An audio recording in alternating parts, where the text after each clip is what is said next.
Pooh. Forgive and forget. When someone says, "I'm sorry," and it's really from the heart, forgive and forget what happened. Give your friend a brand new start. One spring morning, Rabbit looked around and decided his house needed a good cleaning. He was busy sweeping when he heard a knock at the door. Taking off his apron, he went to answer it. It was Tigger bouncing by to say hello. "Hoo hoo hoo! What up to?" asked Tigger playfully. "I'm busy putting things in order," Rabbit replied. "And I don't have time to stop and chat, Tigger." "Too bad for you," Tigger muttered under his breath. "Well, I guess I'll be on my way, seeing as how you have no time," Tigger said.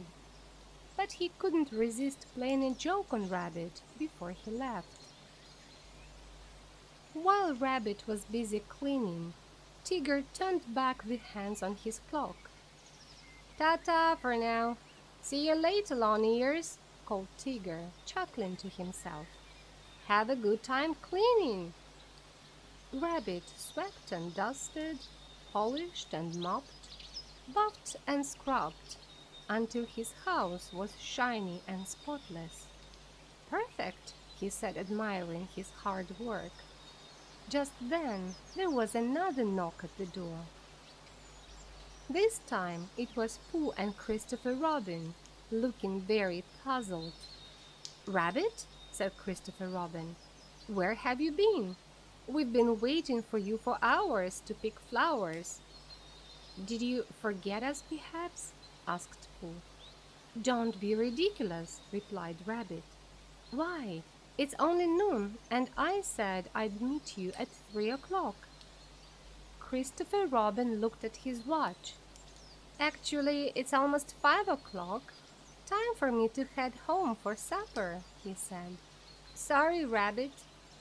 Rabbit looked at his clock on the mantel.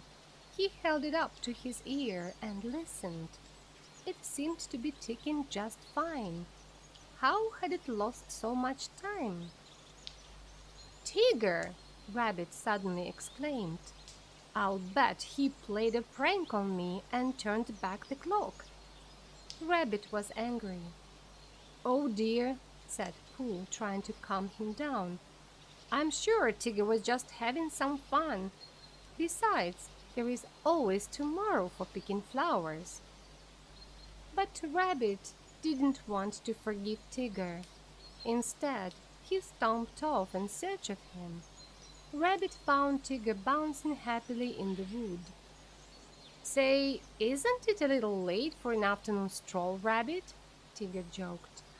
"Not funny," harumphed Rabbit. "I think I know what you did to my clock, and it ruined my whole day." The next day, Tigger felt so bad that he went over to Rabbit's house to apologize. "I'm sorry, Rabbit, old pal," he said. "Didn't mean to get your fur all ruffled." Rabbit turned away as if Tigger wasn't even there. And no matter how many times Tigger said he was sorry, Rabbit refused to forgive and forget what he'd done. The next day, Tigger and Roo stopped by to offer Rabbit some fresh carrot cake that Kanga, Tigger, and Roo had baked. Carrot cake was Rabbit's favorite. "If it comes from a certain Tigger, I'm not hungry," said Rabbit. "But Rabbit," Roo urged him, "Tigger said he was sorry. Won't you forgive and forget? Don't you want just a little piece of cake?" "Absolutely not," said Rabbit firmly, even though he was a bit hungry. Later, Tigger and Piglet offered to help Rabbit hang new curtains in his window. "I'll bounce up and hang them in a jiffy," offered Tigger. "I can do it myself," insisted Rabbit, huffing and puffing. That evening, Pooh and Tigger went over to Rabbit's house. "Rabbit, I think Tigger is very sorry, Pooh said. Won't you forgive and forget? Apologies, sniffed Rabbit. Just won't do. No matter how much everyone urged Rabbit to forgive Tigger, he wouldn't change his mind.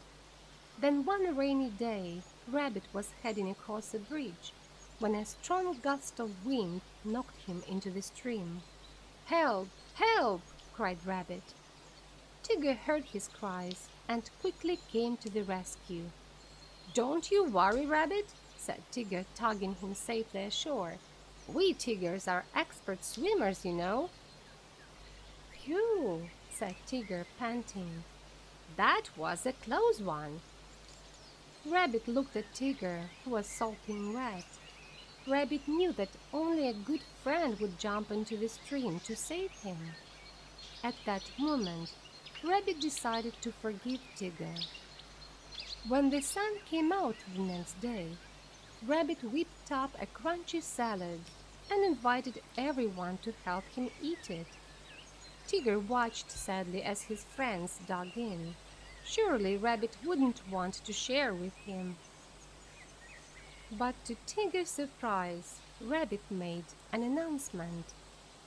"I owe this delicious meal to my friend Tigger," said Rabbit. Then he handed Tigger a big bowl of salad.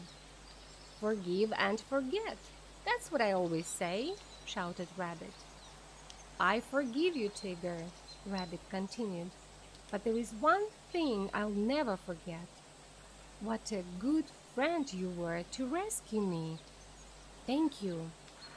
And with that, everyone gave 3 great big cheers for both Tigger and Rabbit.